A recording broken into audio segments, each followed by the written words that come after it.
Okay, good morning, everyone. So the first talk is by Vishal Vasan, who is a faculty here at ICTS on fractional derivatives, boundary value problems, and heavy particles in a viscous fluid. All right. Thanks, Manas, for the introduction. Thanks, everyone, for coming to this program, as well as my talk in particular. So my title certainly has many words in it, and I'll attempt to explain all these words. I'll also attempt to make connections with some of the topics and ideas that were discussed in the first week of this. So there'll be connections to things that Dave talked about in his series of lectures, as well as connections to ideas that Venki Krishnan mentioned in terms of Dirichlet and Neumann operators. So I'll make an attempt to connect all of these ideas. So what I'm about to present is joint work with Rama Govindarajan and Ganga Prasad, both from ICTS. I want to especially thank Rama for introducing me to this problem. Ganga is Rama's student, and I just happened to be listening to a conversation between the two of them, and I pushed myself into this problem, and I got involved. So thanks to Rama for allowing me to do that. And a special thanks to Ganga for really doing a lot of the numerics and a number of the calculations as well. All right, so what is the problem? So imagine a fluid, and there is a particle in this fluid. So it's a solid particle in the fluid, and the particle is being pushed around by the fluid. And the particle has mass, so it doesn't just move with the fluid, it has its own inertia. Right? So that's really what this word heavy particle means, a particle with its own mass. So what we want to do is we want to find out the trajectory of this particle. And what we'll assume we know is the fluid velocity field. So we know the fluid velocity everywhere at all times. That's a given piece of information. And what we want to do is find the position of this particle, which I've labeled the position as x. So the assumptions that are going in is the fluid affects the particle doesn't affect the fluid. It's a one-way coupling. So these equations were written down by Maxey-Riley in 1983. So if x is the location of the particle, it's the velocity of the particle is given by w. W is the velocity of the particle relative to the fluid. And then u is the velocity of the fluid.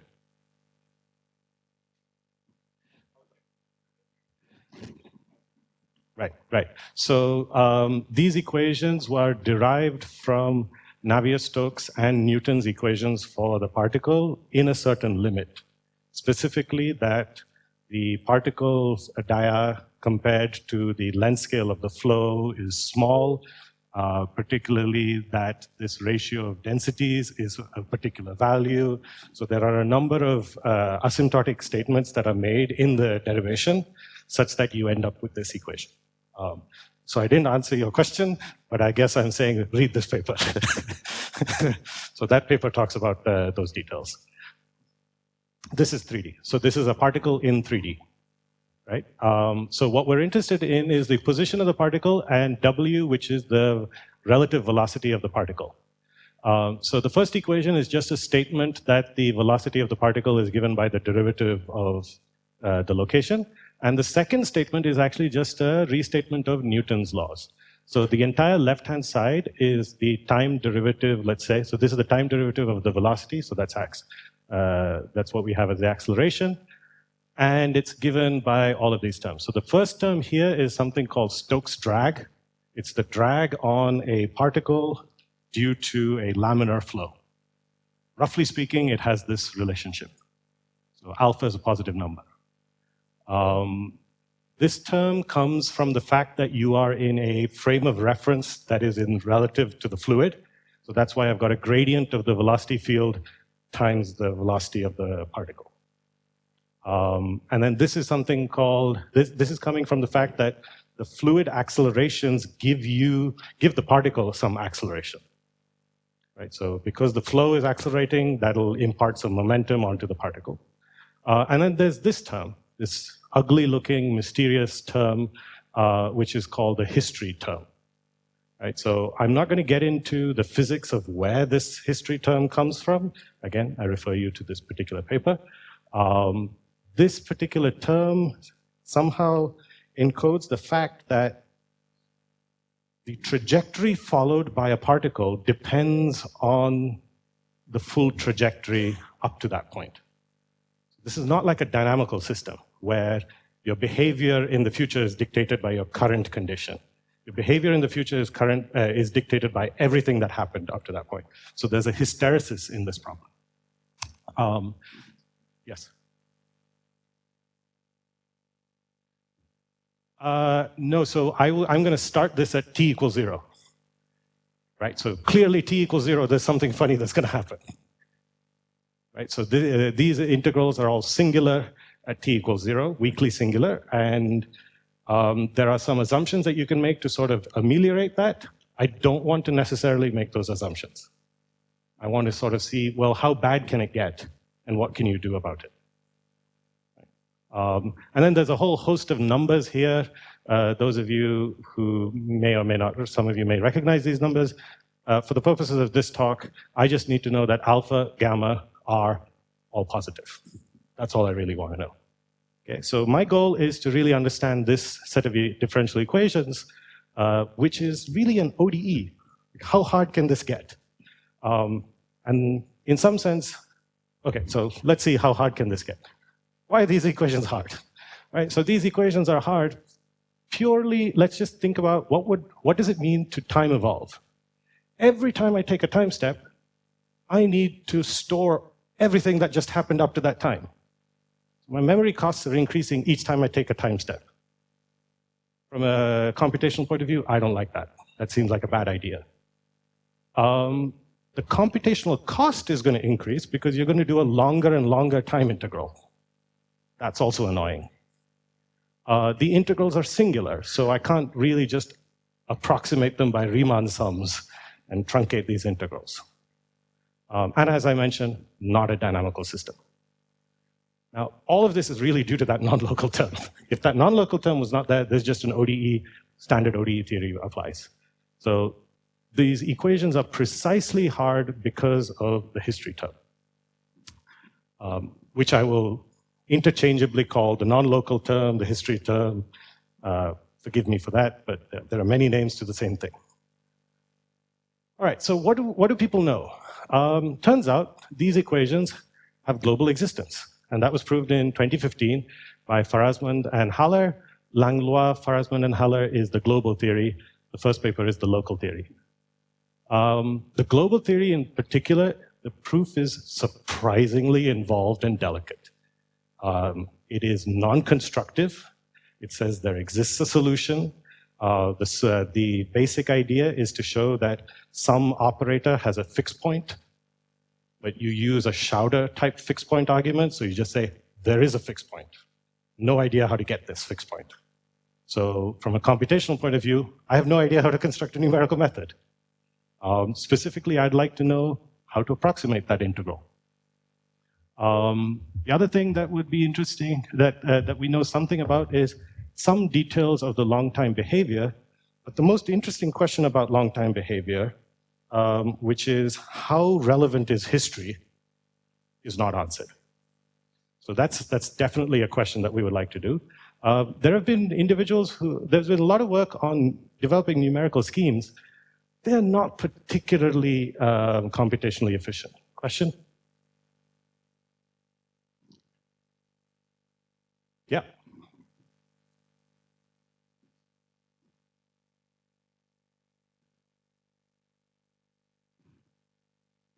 Yes.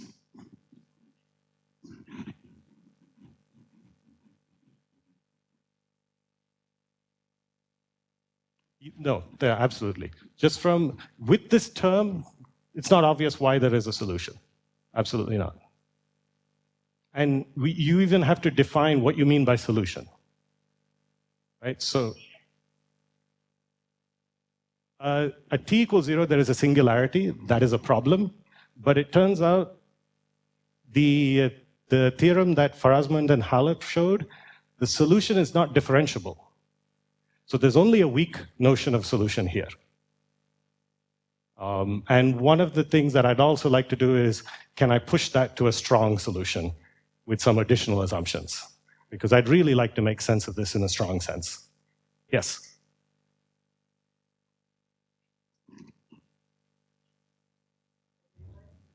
Yes, this A, where is it?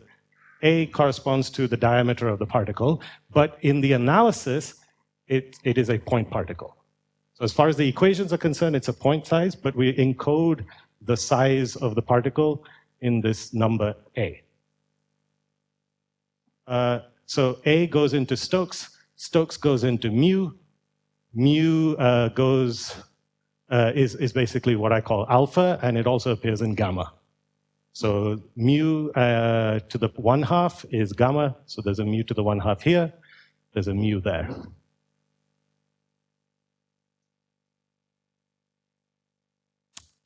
No slip, no slip. Yeah, that's right. Question. So in some limit, this is going to be like a Langevin equation, right, for the particle, like just a Brownian particle. I don't know what that means, but I mean, if I just use some Markovian, convert that non-local term into some local term, and just write an equation for x double dot. Right. So okay. You can't write an equation for x double dot. That's the real issue. I mean, I would think of the U field as some sort of a noise for the x particle, and then there's noise and dissipation. So in some limit, it should be like a classical Langevin equation. It might be a very trivial limit, but there should be some limit where this particle is like a Brownian particle. I don't want to say that because I don't know the answer to that. I don't think it's true. Yeah. It's certainly not Markovian. I mean, it depends on history. And in a very, so the real question is, I mean, the pun that you want to make is, does history matter? You know, how much history do I really need to learn? I stopped reading history in 10th standard or so. You know, do I still want to focus on history? Suppose you ignore the non-Markovianity. Even then, is it a Brownian particle? I mean, suppose then it can be. Yeah. If you remove that term, you can be. But as the numbers indicate, right, the gamma is roughly a square root of alpha. Right? So if you want to be careful in what limit you're talking about things being small. Right? So the numbers here are coupled. So it's not like obvious that you just throw it all away. You don't want to do that. All right. So what can we say? What we can provide is a much simpler proof of global existence. And the important thing is, once you reformulate the problem. So a lot of the hard part is going to be understanding this non-local term, which I'm going to say the best way to do this is to repose the problem in a completely different way, where I understand exactly where that non-locality is coming from, and then I can start using standard tricks. We'll also be able to upgrade the smoothness of solutions. And what I think is the most important bit, we actually have a numerical method to compute these solutions at the end of the day. Okay. So does history matter? That's a question that you should ask both Rama and Ganga. They're the physicists. They're the ones who are interested in using these analysis to say something interesting physically. So I am not going to answer that question. My job is to tell you how to solve these equations, not what to do with the solutions or how you interpret them. Yes. Yes. Yes. Yes. Correct. No, as far as I'm assuming, there is no boundary to the flow. Yeah. So the question was whether there's a boundary to the fluid. There is no boundary to the fluid. The particle is immersed inside the fluid. A typical application is actually clouds. So here's my main message. If I don't get to the end of my talk, I'll just tell you my conclusion. Think of the entire equation as a boundary condition to a PDE. That's my message. That non-locality is coming precisely because it's a boundary condition to a PDE. Okay? And the PE is a differential equation, so it's local. All right.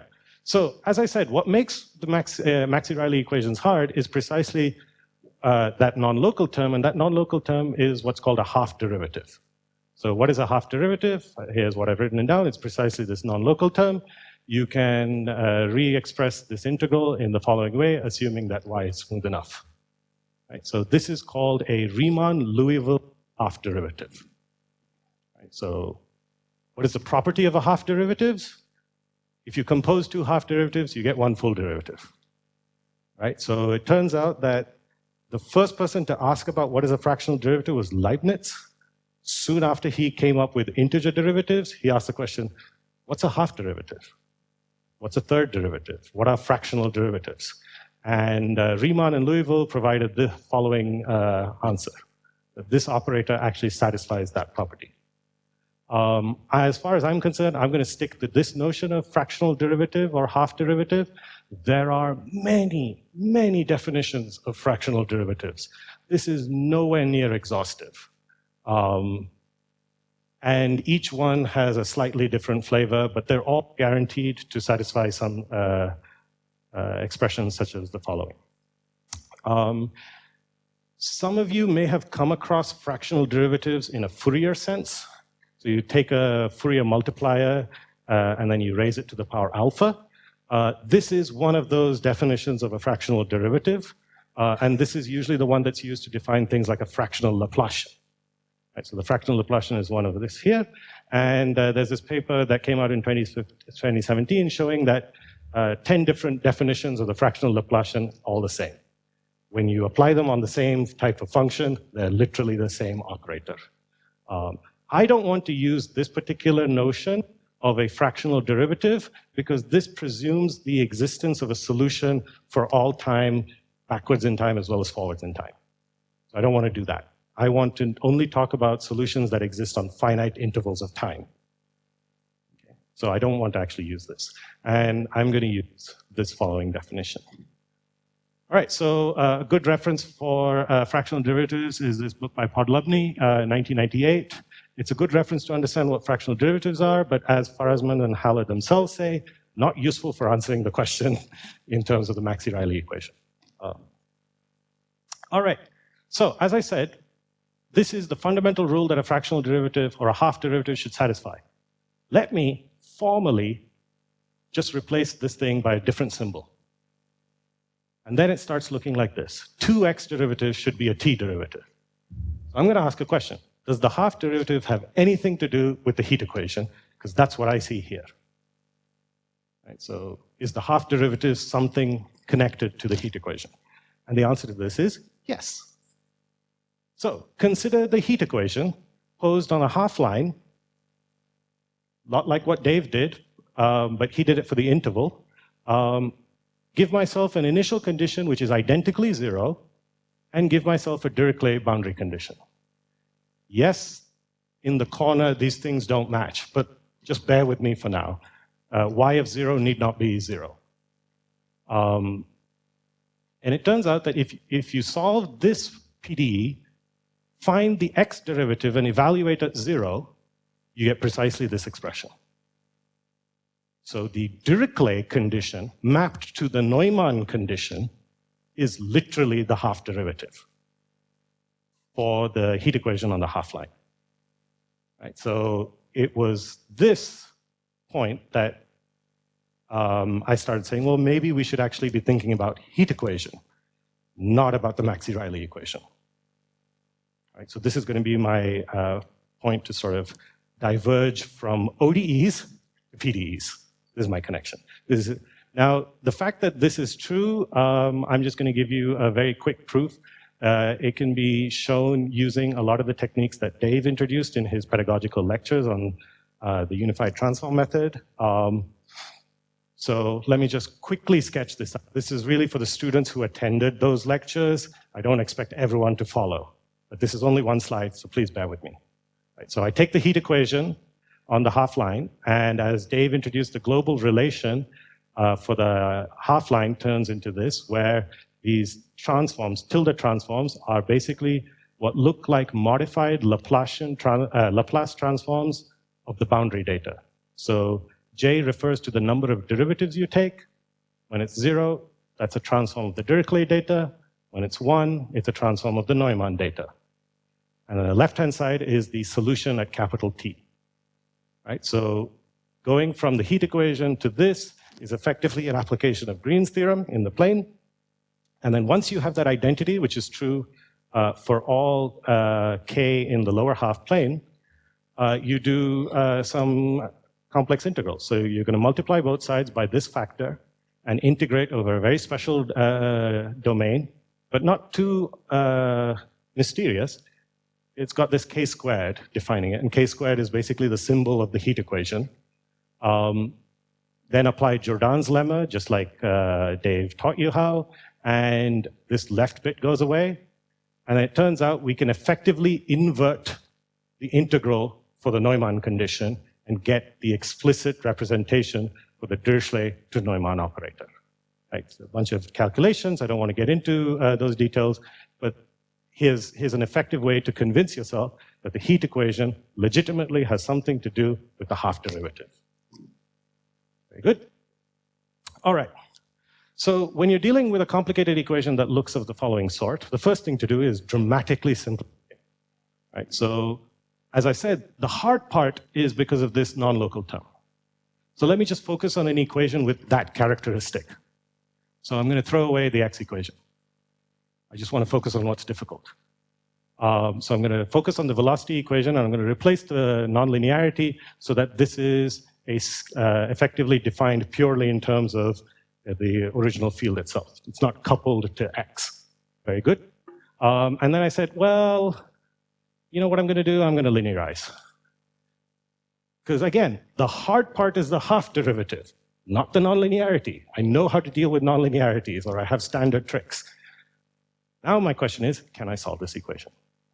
The first thing that a lot of people who worked on this side of problem said, well, yeah, we can totally solve this equation. Just take a Laplace transform. That half derivative is a convolution. Use the convolution theorem. You're good to go. Yes, you can do that, but I'm going to motivate this connection with the heat equation is going to pay off later. So let's follow this thread that heat equation is important. Now, the paper that I mentioned earlier, Farazman and Halle, what they did was they took this time derivative over here, threw it onto the right-hand side, which means you lose the time derivative over here, and then you just do some sort of iteration process to get a solution. That works, except you only get what are called mild solutions, not strong solutions. And as I said, the continuation for all time is then a delicate question. So I want to avoid doing that. In principle, to say I can solve this equation is to say find a y in terms of the right-hand side. What I really am saying then is invert the entire left-hand side, not just the time derivative. All linear terms, that entire linear operator has to be thrown onto the other side. Okay, very good. So, as I said, I want to turn my model equation into something about the heat equation. So I had a linear equation involving the half derivative. So instead, I'm going to consider this PDE on the half line, again with zero initial data, with the entire equation that I want to solve as my boundary condition. Right? So if you replace this Q0t by y of t, that was literally the equation that I was interested in solving. So I said, well, let me just stick that as the boundary condition, because this encodes the relationship between Dirichlet and Neumann operator. I've got a Neumann derivative here. Right? Can I solve this problem? Turns out the answer is yes, and you can use this method called a unified transform method introduced by Foucault.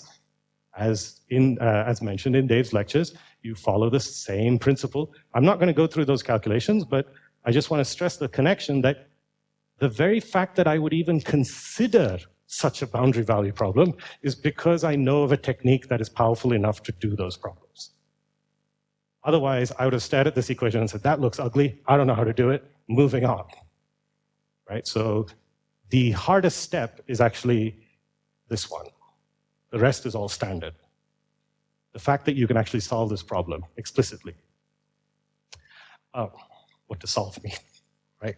It's a non-trivial statement to say, what do I mean by solution? What I really mean by solution is this set of equations defines a function on the boundary. So Q0t, there is a function Q0t that satisfies these conditions. To be specific, I am not interested in whether there's a solution to the heat equation. Slightly different question. I just want to identify a unique Dirichlet condition, and my game is done. Whether that specifies a smooth solution to the heat equation, that's a subtle question. Don't want to get involved in that. If I can just uniquely identify Dirichlet conditions, that's good enough. That's all my analogy asks for. All right, so as I said, we can certainly do this for the linear problem. How would you solve it for a nonlinear problem? You replace your forcing by the nonlinearity. So that's what I did over here. So now I'm going to consider the solution for the linear problem with a forcing that depends on the solution, which means I'll have an iterative process to find the solution, right? So what I'm saying is I can re-express the following thing, this particular equation in the following form. Y of t is basically the initial condition times a special function convolved with that special function, the nonlinearity. And then this is what I will call the mild form. So I will use iterates of this. So I'll basically iterate the right-hand side map, show that it converges, I have a solution, right? So long as f is Lipschitz, this works. And this is a classical argument at this point. The hard part was finding out what this function phi is, which, as I said, phi solves the linear scalar homogeneous problem. Right? So this is precisely the problem defined in terms of the boundary value problem for the heat equation, which is this. I said it has a solution in the following sense. There is a well-defined limit. That's all I need to know. And the nice thing is, I can write down phi explicitly. Once I've written down phi, forget where it came from. That's the problem. Just this. Right? So phi precisely satisfies all my requirements. And it is explicit. Because it's explicit, I can prove a number of things about this. The easiest way to prove a lot of these statements is to just literally graph the function. Right? But it's not too hard to actually prove specifically that phi prime, for instance, is always negative. Phi goes to infinity. Well, I think phi goes to 0 as t tends to infinity. Phi is 1 at 0, but its derivative is negative infinity at 0. Happens to be half-Holder continuous and smooth for all time t positive. All of this is fairly obvious once you know what function you're dealing with. The other thing you can do, yes? Sorry, but there is y of t on both sides still, right? I mean, yeah. So what you do is you basically start this as your guess, and you are going to use an iteration process. I'm going to think y is some function acting on y. That function, I'll just iterate, and I'll find the fixed point. And the fact that a fixed point exists comes precisely from the fact that I've assumed f is a nice enough function such that iteration process will converge. So in the numerics, what I'll actually do is I'll approximate y in some polynomial basis, and I'll find the coefficients by doing this iteration process. So turns out that in general, you can't go from this expression to the expression on the left. To go from this expression to the expression on the left morally involves taking a derivative. But phi is not a differentiable function at t equals 0. You can't do that. That's why you typically only have continuous solutions, not differentiable solutions. This is why you only generally have mild solutions, not strong solutions. Okay? But if you assume your nonlinearity is actually smooth enough, you can go back. So if the entire smoothness of the solution comes from the nonlinearity, not from the solution of the homogeneous problem. For a typical ODE, it's reverse. Right? You just need some Lipschitz nonlinearity, but your fundamental solutions exponentials are smooth. My fundamental solution, not smooth. So all my smoothness comes from the nonlinearity. All right. And you can also show from Gronwalls at this point that you actually get uniqueness as well, and you get continuous dependence on initial data. Again, all of that is classical arguments. The hard part was writing down this. Once you write down the right formula, everything falls apart. So how do you do global existence? So, well, you don't have a for phi, this is the formula. Oh, I didn't guess it. You use unified transform method on this, and then there's a stat. Yeah, so there's a non-trivial bit here, but if you stare at it long enough, all you have to do is integration by parts. So that works out nice as well. But I should say that to some level, you could have guessed this using Laplace transforms as well. You may have guessed that. So you haven't really shown the power of the connection to heat equation. And that's what I want to now show next. Like, why is this connection useful? So let me first restart. It's the symbol. Yeah. Correct. For a typical Laplace transform, you would have a k and a root k. All I've really done is been smart and done k squared. And I'll grant you, that's not smart yet. Next step, hopefully I'll convince you, is somewhat smart. So what is the classical way of proving global existence? Well, you always start off with this mild form, prove a local existence statement, and the only difference between global and local is to restart the iteration process for the next time step with the new initial data, right? So I have solutions in continuous functions, so I can certainly evaluate this thing.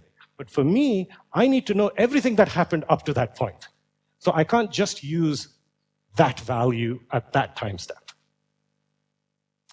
Put it in another way, I don't have the semigroup property. Fancy language, right? Put it in much simpler ways, my function phi doesn't satisfy this identity. Doesn't have that behavior. Yet more simple ways that you can go back to the original differential equation, try to do this time translation. Convince yourself that the equation is not invariant under that time translation. So you cannot restart the process.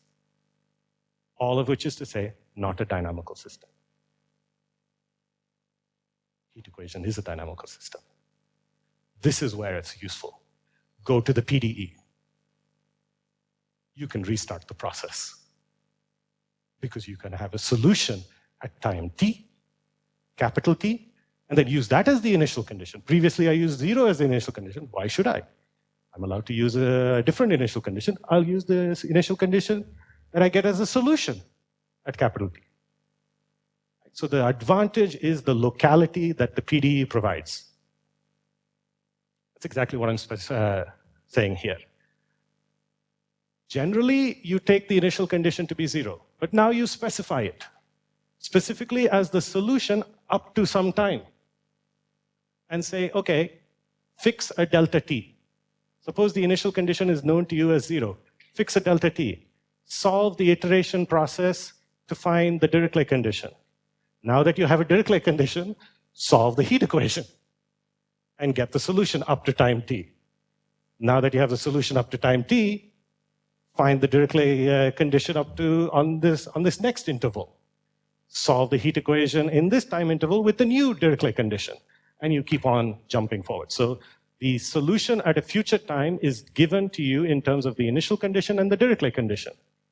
So you have one-step process where you have to do an iterative scheme to solve the nonlinear boundary value problem to get the Dirichlet condition. And then once you know the Dirichlet condition, you just solve the heat equation with that Dirichlet condition.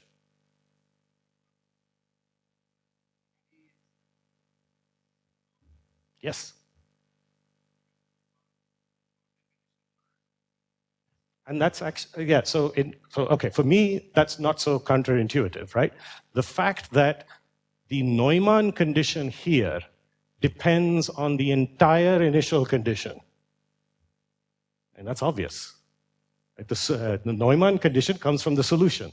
And you're saying that the Neumann condition at this point here depends on everything that on the Dirichlet condition up to that point.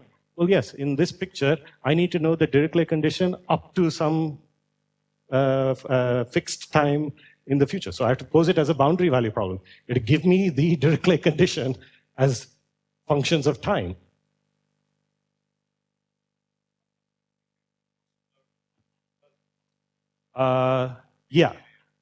Yeah, so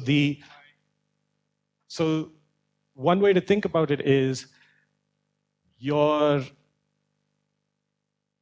somehow, so there is a process that's happening in the bulk, and you are just standing on one point, let's say the midpoint here, on the boundary.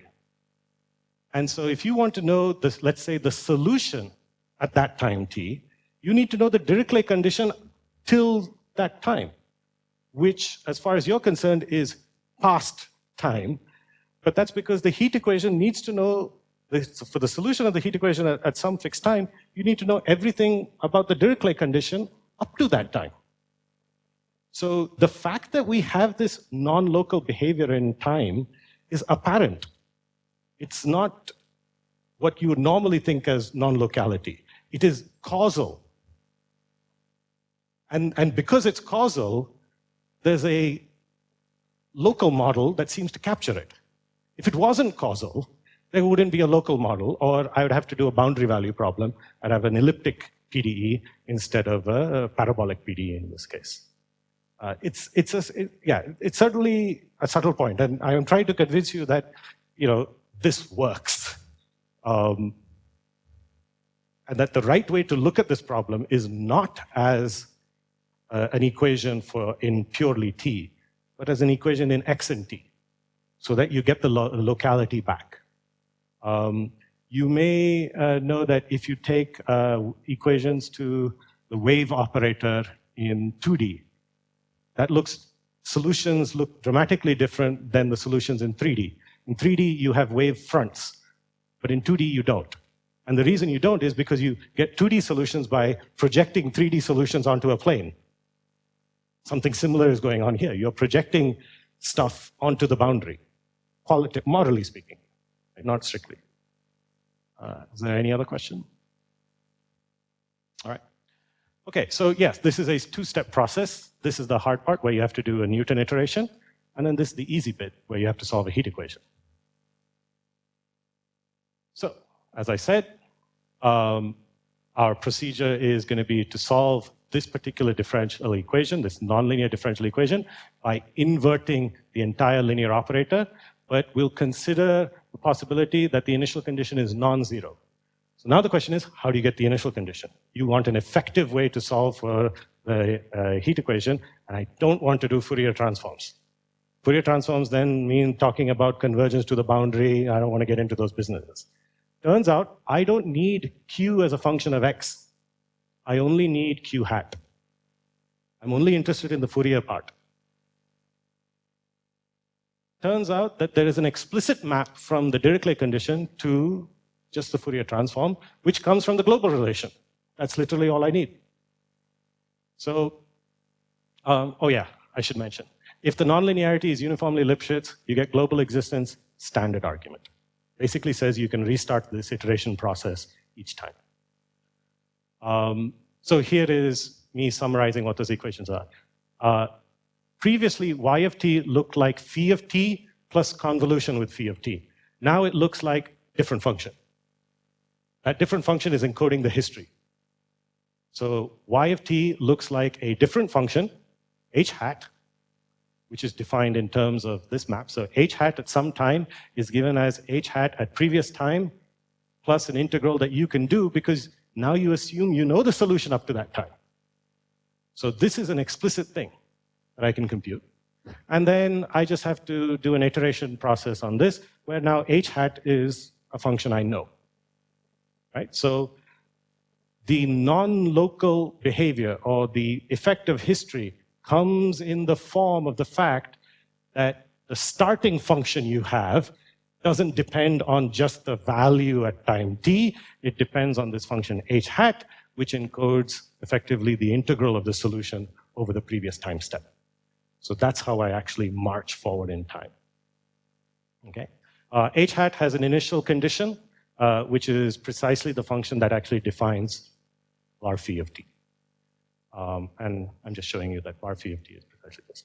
So, time for another pun. You could rewrite history as you go along. Okay. So just to show you how the numerical method works, you basically make Chebyshev polynomial approximations for y of t over some particular interval. The unknowns are now the Chebyshev coefficients. You use mapped Chebyshev polynomials for h hat. So h hat lives on -infinity to infinity. So I take mapped Chebyshev polynomials for that. And so there are unknown coefficients for h hat. And I use a Newton's method, straight up Newton's method, to find the coefficients for y of t. Right? And the reason Newton's method converges is because it's literally the same thing that I had for the local existence theory. The local existence theory gives me a function that converges in C, continuous functions, and you can adapt that proof to show that Newton's method should also converge. Right? So this is how we're going to solve these type of model equations. No, these are scalar. I've thrown away a lot of the complexity, but I've said I know exactly how to handle this. And for two different types of right-hand sides, a y squared and something proportional to sine, I'm showing you the plots. So the dots are the numerical solution. The red line is the linear homogeneous solution. That is to say, when f of y is 0. So just to show you, sort of compare what the effect of the nonlinearity is. This plot also shows a very interesting feature that I'd like to point out.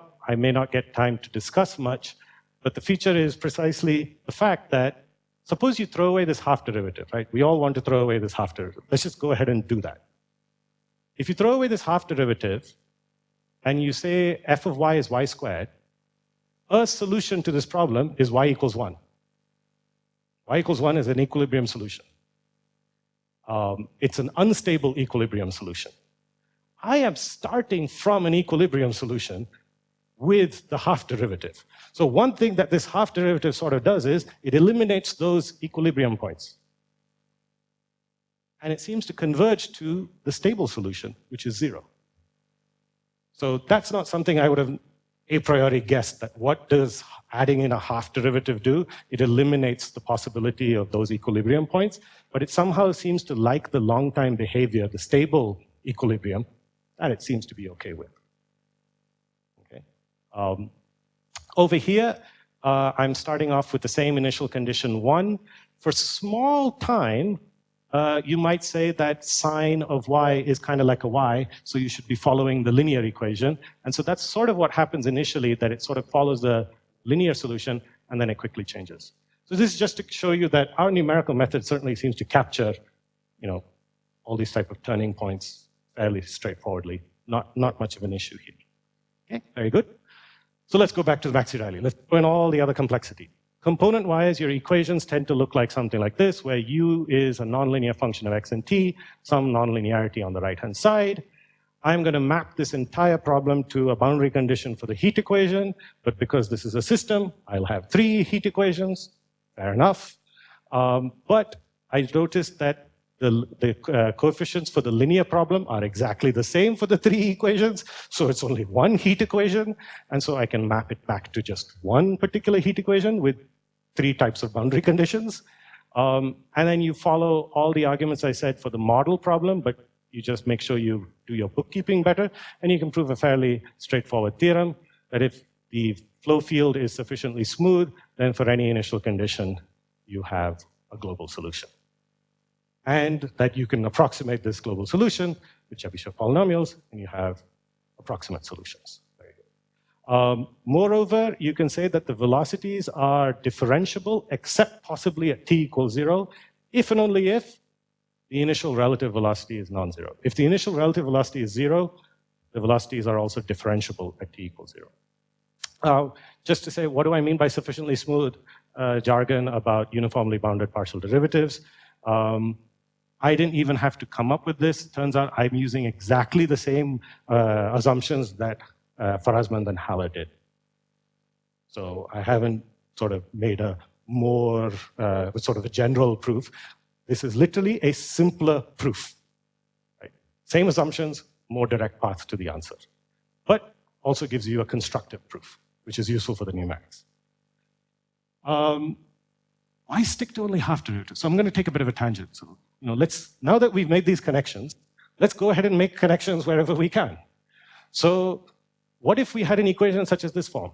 I'm not saying it has any physical meaning. I'm saying I can state it. So there is a third derivative. Okay, so the logic should be compare it to a third order PDE. And I should pose the following boundary value problem for the third order PDE. And I should use the Forecast method to come up with what this expression looks like, the Dirichlet to Neumann map. And it turns out it's literally the Riemann-Liouville integral derivative for the 1/3 case. Moreover, if you take 2/3, that is QXX. So it's got a fairly obvious logic at this point, right? So this problem had 3 derivatives here, and if you take 2, then that 2 divided by 3, that's 2/3. Great. You can also go other ways. So suppose you gave yourself an initial condition of QXX, and you wanted to recover Q, that is the Riemann-Liouville fractional integral 2 times. All of that logic seems to work out fairly straightforwardly with this PDE analogy. So I said, okay, let's take this idea seriously. Let's have nth derivative in x.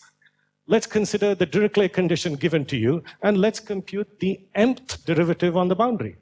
That must be the m by nth fractional derivative. And it turns out that's true. Now, to actually solve such a higher order PDE, you have to give additional boundary data. Which additional boundary data? You just read Foucault's book, and he tells you pretty much these are the additional boundary data that you need to make everything compatible. It is interesting to say that although I saw the connection to the fractional integrals by reading his book, it is explicitly not mentioned that these are precisely fractional derivatives. Well, I think he mentioned the fractional derivatives, but this idea that you can just pose them as boundary value problems, not explicitly mentioned, but the idea is very apparent once you read this text. So then I got a little more ambitious. Why only take fractional powers of time derivative operator? Why not stick another operator and then set that equal to the nth derivative of something, and then compute the mth derivative on the boundary? Now, L is an operator that's defined on some subset in Rn. You have to be careful about how you define L, but one easy case you can consider is actually the negative Laplacian case. And you sort of recover a well-known idea that was introduced by Caffarelli and Sylvester for the fractional Laplacian in terms of what they call harmonic extensions. So they want to compute the fractional Laplacian on some domain. They'll say, extend it in an orthogonal direction and make an elliptic function there, and now look at the Neumann condition in the orthogonal direction. That is the fractional derivative. So they define the following harmonic extension, where originally t is a variable in Rn, so this is the Laplacian in the t variable, and x is a scalar, so it's perpendicular to the t domain, and they say, well, this pretty much defines a harmonic extension. The connection between these two is sort of what we're exploring now in terms of this. The nice thing is, this is a little more general in terms of the kind of operators I can think of. I can sort of say, well, I want to do fractional heat equation. I want to do fractional wave equation. Why do I want to do these things? I don't know, but I can, and I can start sort of building a dictionary about how to sort of define these things. Right? And I guess the last thing I wanted to sort of mention is just really summarize. So what have we learned? We've learned really a new way to look at rational derivatives. I've changed the slide thing from fractional to rational. I can only do rational. Can I do fractional is a very good question. One way possible to consider it, a generalization is, why did I take only the nth derivative? Why not a linear combination of derivatives up to the nth derivative? I mean, I have freedom here. I should start exploiting this freedom. So that's something that I'd like to currently look at and see how far you can actually take this idea. The other thing, as I mentioned, we've got an efficient numerical method with a fixed memory cost per unit time. And this is so important, right? You don't want your memory cost to increase as you are time stepping. Yes, I at the outset, I have a larger memory cost. Fair enough.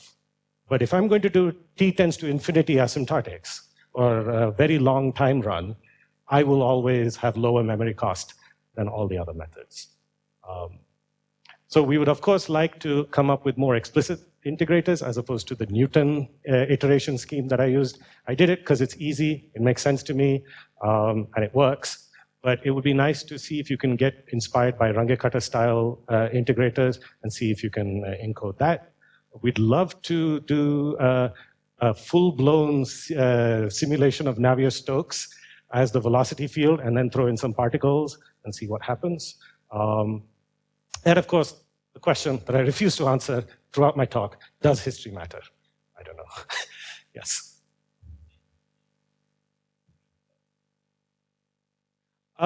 Efficient really in the computational cost and the memory cost.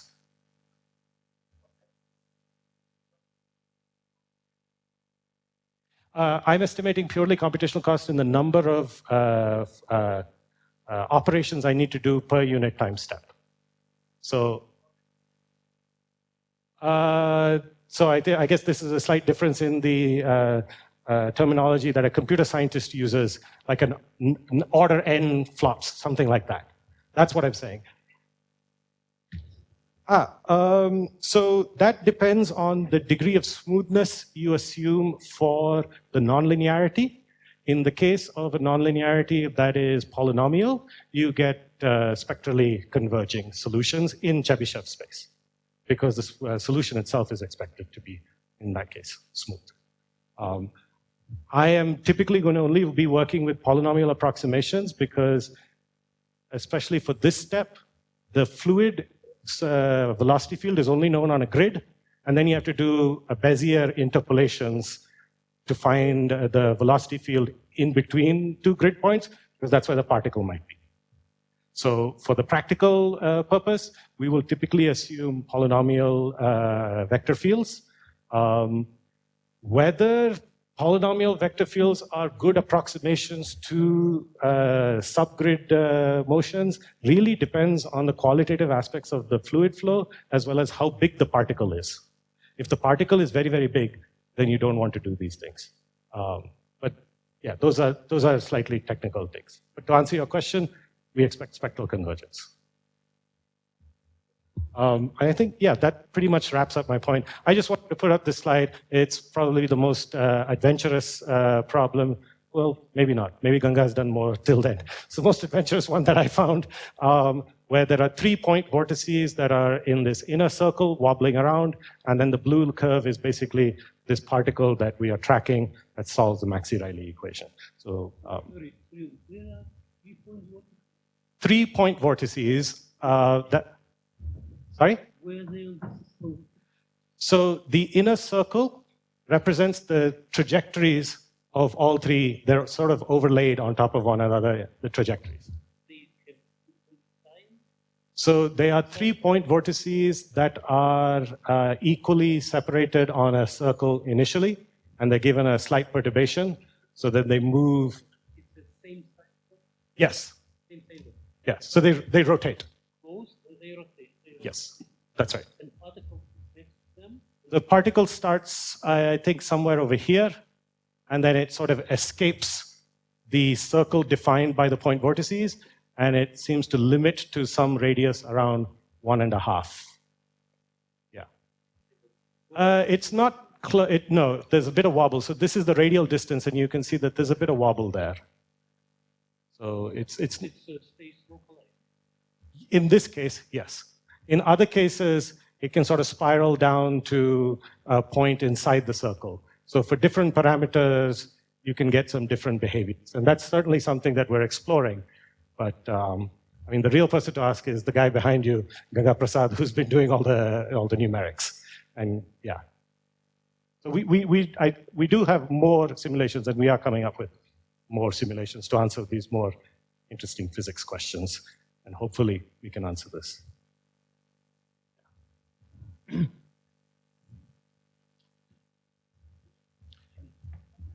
It's the same problem, but the velocity field comes from 3-point vortices. Because, I mean, I don't want to use a velocity field that I have to interpolate. I want to have something that I can sort of get my hands on explicitly. So what we're actually doing is simulating the motion of 3-point vortices, which is a Hamiltonian ODE in of itself. That motion, once I know where the 3-point vortices are, I know the fluid velocity everywhere. And then using that fluid velocity, I'm telling you how the particle will move. In principle, there are 4 particles, 3-point vortices, 1 Maxey-Riley particle. And I'm time-stepping all of them. Well, he's time-stepping all of them. Yeah. All right. So that's my talk. Thank you. Okay, so let's thank Vishal. Any further questions? We have time for more questions. Yeah.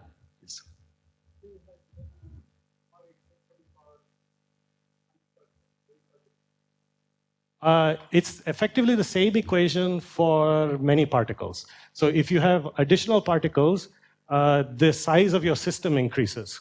Each particle traces out precisely the same equation, possibly with a different initial condition. And none of the particles interact. So it is an interesting question. Yeah, none of the particles interact. You can sort of model this interaction by, if particles have somehow arrived at the same location, maybe you want to stop that and restart it as a new particle with a larger mass. But the real question is, what do you do with the history? There are 2 particles that had 2 different histories. Now there's a new particle. Does it have, like, is there a conservation of history? I mean, you have to sort of ask you have to pose some new modeling part to this problem. Because, you know, it's not just like you can restart with that and 0 history. Yeah. Yeah.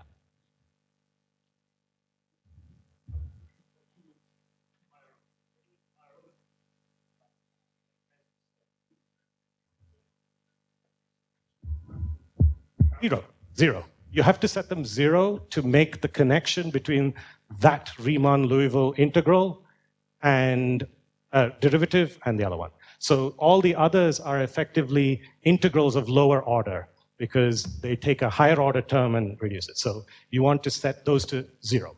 So yes, you do need to set them to it, but what you set them to is obvious, 0. Because you basically have a whole bunch of, you have a sum of integrals, and I want only this one to survive. And these are acting on different functions. So I just set them all to 0. Now, when I time step, I'll keep these 0 to maintain the analogy. It's the initial condition that's allowed to change as I proceed. Yeah. Correct. And I ended up with the Riemann-Liouville fractional derivative.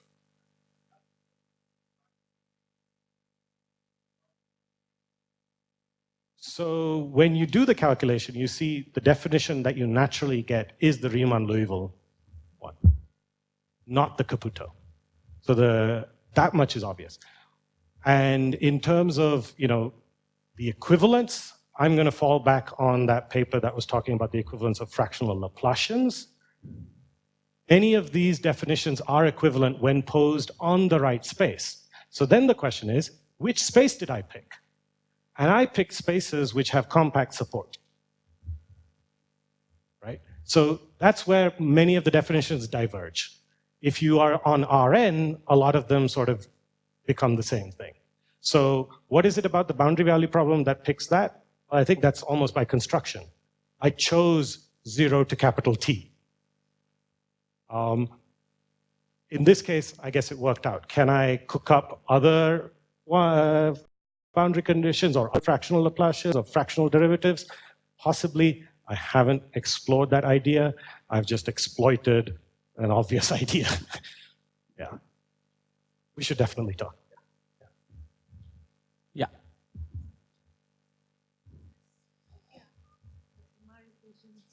Being the boundary question for heat equation, yeah.